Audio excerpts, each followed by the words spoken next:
پینار دنیز جز اون دسته بازیگراییه که منتظر تولد بچه‌شه، ولی یه جمله عجیب گفته، این که امیدوارم در آینده پسرم از دستم ناراحت نشه. خب مگه چه اتفاقی افتاده؟ با هم دیگه بشنویم. دختر و پسر سلام به سلبریتی 17 خیلی خوش اومدید. اگر به اخبار ویژه سلبریتی های ترکیه علاقه‌مندید حتما کانال رو همراهی کنید. ملیسا اصل پامو که از وقتی ازدواج کرده با فامیلی همسرش یعنی یازجی شناخته میشه داره دوران بارداریش رو میگذرونه. ملیسا که از نقشای ماندگارش تو سریال کارا سودا بود با یه بازیکن فوتبال ازدواج کرده و این اولین فرزندشون هست. ملیسا و همسرش یوسف هنوز جنسیت بچه رو علنی نکردن، ولی شنیده ها حاکی از پسر بودن بچه هست. ملیسا عکسای جدیدش رو چند روز پیش تو سفرشون به آتن یونان تو اینستاگرامش منتشر کرده. با هم ببینیم. حالا که بحث مادران باردار سینما و تلویزیون ترکیه داغه، اسم بازیگر ستاره نشان ترکیه یعنی نسلیهان آتاگül این بین میدرخشه. نسلیهان خبر بارداریش رو حدوداً اواخر جولای امسال اعلام کرد و البته انقدر حواشی داشت که خود خبر بارداری در این میان کم رنگ شد. از قضیه حسودی فاهریه همسر بوراک گرفته تا شایعه‌های خیانت کادر به نسلیهان و البته خداحافظی احتمالی نسلیهان به خاطر حاملگیش. یه چیز جالب و البته تا حدودی مضحک هم شایع شده بود، اینکه نسلیهان بارداریش ساختگیه و حامله نیست.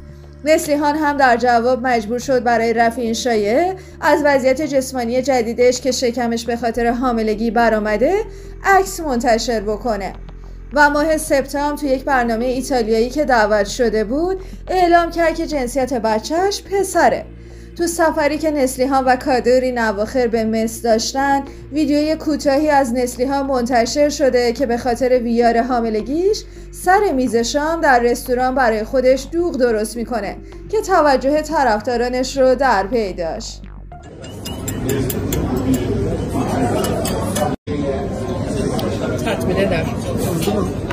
سومین بازیگر مشهور باردار ترکیه پینار دنیز، ستاره سریال قضاوت، هم از قافله مادران باردار سینمای ترکیه عقب نموند و تو سالی که ازدواج کرد باردار هم شد.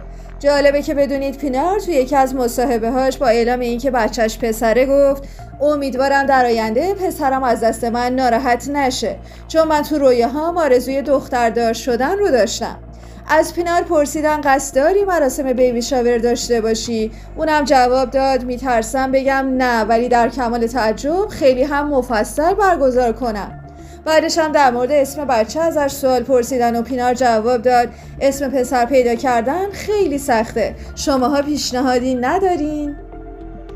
آخرین نفر از لیست بازیگران زن ترکیه که قراره مادر بشن زینب توچه بایات که تو سریال های مثل بوی توت فرنگی و عشق تجملاتی بازی کرده و با بازیگر و کارگردان معروف جانسال الچین ازدواج کرد.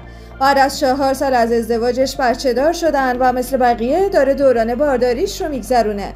زینب حدود آگوست خبر بارداریش رو اعلام کرد و این زوج هم مثل ستای قبلی جنسیت بچهشون پسر هست. خب ویدیومون به انتها رسید. این ویدیو کوتاه تقدیم نگاه پرمهر شما. متشکرم که همراهمون هستید. حتما نظراتتون رو بنویسید و بگید که بازی کدوم بازیگر رو بیشتر دوست دارین یا طرفدار کدومش هستید. متشکرم از همراهیتون. خداحافظ.